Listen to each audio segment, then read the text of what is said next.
Because Bartolomé de las Casas was present during this battle, he made certain observations and he managed to catch their interaction between Guahigüe, who was one of the indigenous people I mentioned at the beginning of the video, and his interaction during the fight with a Spanish named Alejos Gomez. We know that Guahigüe was a very tall man because, as I've mentioned, the indigenous people of Higuey were suspected to actually be Ciguayos, and the Ciguayos were very tall. Because of his stature, he was very agile. So what Bartolomé describes is that Alejos Gomez saw this big, tall indigenous man and thought, oh, this is fun. This would be a challenge. Let's fight without any weapons. The Taino jumped and was able to not get hit once by the Spanish. What Bartolomé describes is more of like them being in awe of his agility. It's a little confusing in terms of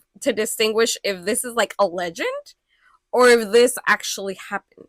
Because part of it says that this man, this Taino, had come from Ture. I explained in my video about Taino religion and myths that for the Taino, Ture meant heaven.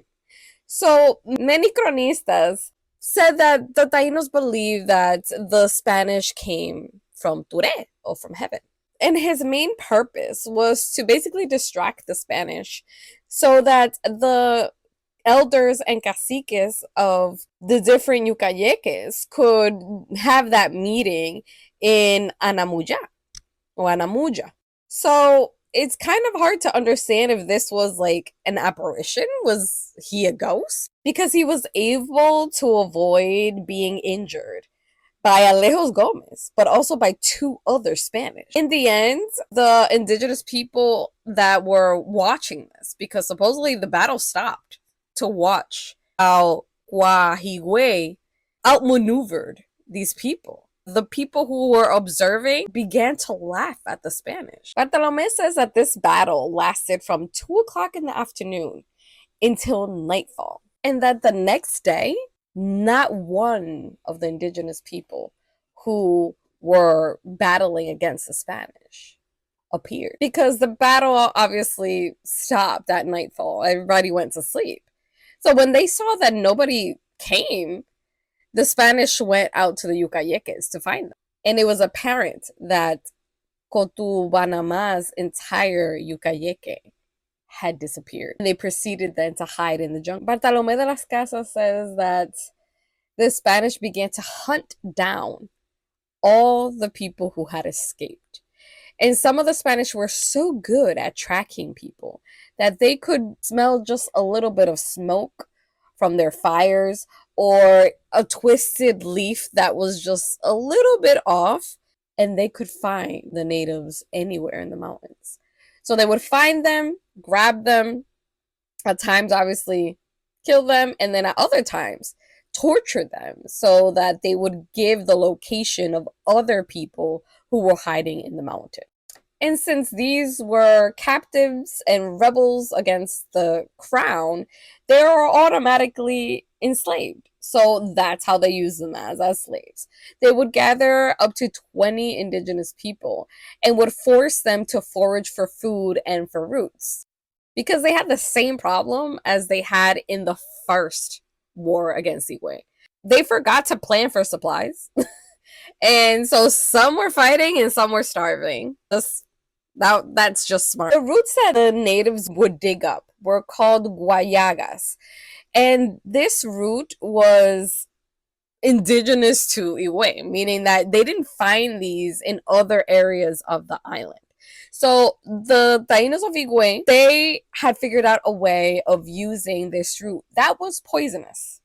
Similar to the la yuca that was currently being used at that time, that was also poisonous. So they also had a process to make these roots edible. And the way they did that was that they would get the roots, grind them up, then press them to remove all the liquid, because in the liquid is where they had the venom, right? The poison. Once all the liquid was out of the la masa, right, of the dough, they would then spread out this dough in the hot sun and allow it to rot. As it rotted, it began to produce worms or maggots. And once it was full of maggots, they then proceeded to form little balls and then basically make un tipo de casabe or tortilla. You can see it that way as well. And put it on fire, toast it on fire, not on a burén though, not like the yuca to make the casabe. This was a different way of toasting these pieces of dough. And on top of that, not only was it full of maggots, it would turn black. So this was what the Spanish were forced to eat for those months that they were outside of the city fighting in this war. An interesting point that Las Casas makes is that while they were forcing these people to look for these roots, they were chained up, right? They had chains on their hands. And so, because the Spanish didn't know how to find these things, they kind of would take them wherever they said that they needed to go, and they kind of zone out. And the indigenous people would take advantage of them zoning out, would take the chains, wrap it around the Spanish neck, and choke them. And they managed to escape because they would end up suffocating them. And they would run off to COTUBANAMA and celebrate these victories. However, those who didn't manage to escape, who were captured and then killed by the Spanish, most of the time they were gathered in groups of 13 and either hung or burned alive.